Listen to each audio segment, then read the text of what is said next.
Hi guys, it's Dr. Metter. Just wanted to talk to you quickly about our new set of problems that deal with a system of forces. When we talk about a system of forces, what we mean is that the system contains more than one object such that movement of one of the objects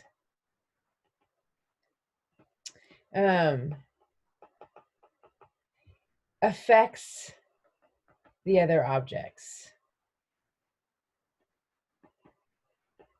So, object or objects. So we can look at the system as a whole, and we can look at each part of the system individually. And that's what these questions are asking us to do. So we can look at a part of the system versus looking at the system as a whole. And when we do this, we need to make a distinction between the types of forces that affect either the part of the system or the whole system. When we talk about a system that affects the whole system, then we're talking about, when we talk about a force that affects the whole system, we're talking about an external force. So an external force creates movement of the whole system.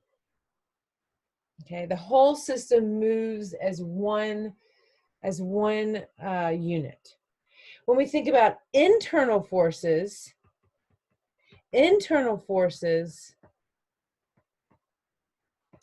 cause movement of a part of the system or motion of a part of the system, but does not affect the system motion as a whole.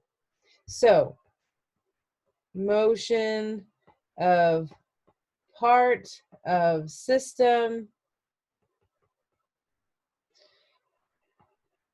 but does not affect motion of whole system.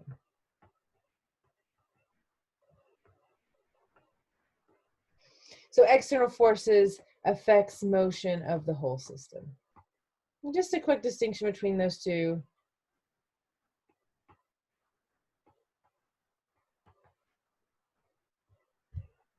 Okay. Okay, so let's look at an example. If we have two masses hanging from some surface, we have a mass 1 that has, let's just say has a mass of 4 kilograms, and we have a mass 2 that has, let's say 6 kilograms mass. Okay. Then we're going to have a force of tension 1 and a force of tension 2 that will not be equal. Okay. Those two tensions take into account different masses, and we can look at just part of it, our force of tension 2, or we can look at the whole system, which is encompassed with our force of tension 1. So first, let's look at, now that I've messed up my drawing, let's look at our whole system. So when we're taking into account our whole system, so our force for our whole system, we know by looking at this image that we see that that is equal to our force of tension 1, because that takes into account not only our mass of 1, but also our mass 2.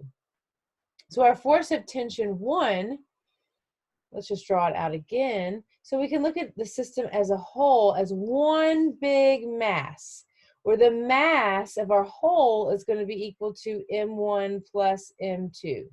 Again, we're looking at the same system up here, and we're just condensing it down into one big mass, where the mass is equal to the mass of 1 plus the mass of 2. So we know that our mass of our whole, our big M, is going to be equal to M1 plus M2, which is equal to 4 kilograms plus 6 kilograms, which is equal to 10 kilograms. Okay, so we know that our force of tension for a whole is equal to, as we said before, our force of tension 1, because that takes, force of tension 1 takes into account our M1 and our M2.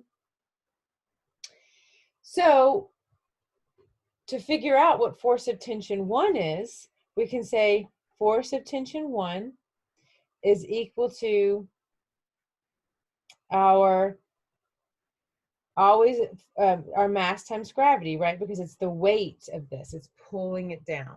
So it's our mass times gravity, where our mass is not little m here, our mass is going to be our big M for our whole system times gravity.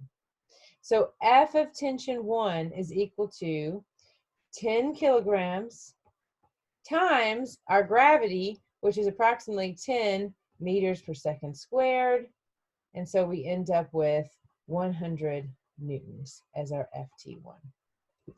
So this is if we want to get now at FT2, okay, so now we've found FT1. If we want to get at FT2, then we can look at our system, or part of our system. I'm just going to make a little to delineate part of our system.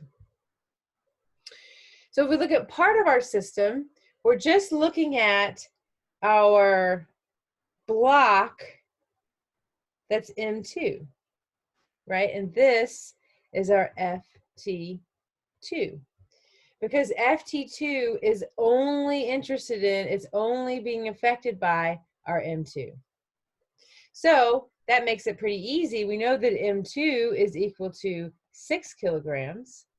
So we can say our FT2 is equal to our mass times gravity, right? So our M2 times gravity, which is equal to 6 kilograms times 10 meters per second squared.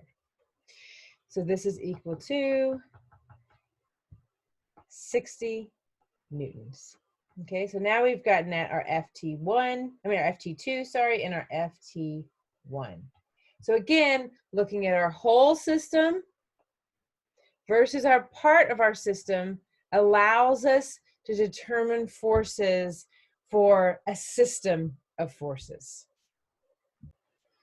Okay, so that's it. That's our example for system of forces. In the next video, we'll look at a model that physics teachers love, which are Atwood machines, which involves masses hung over a pulley. But for now, let me know if you have any questions. Good luck with the problems, and I'll hopefully see you and talk to you soon.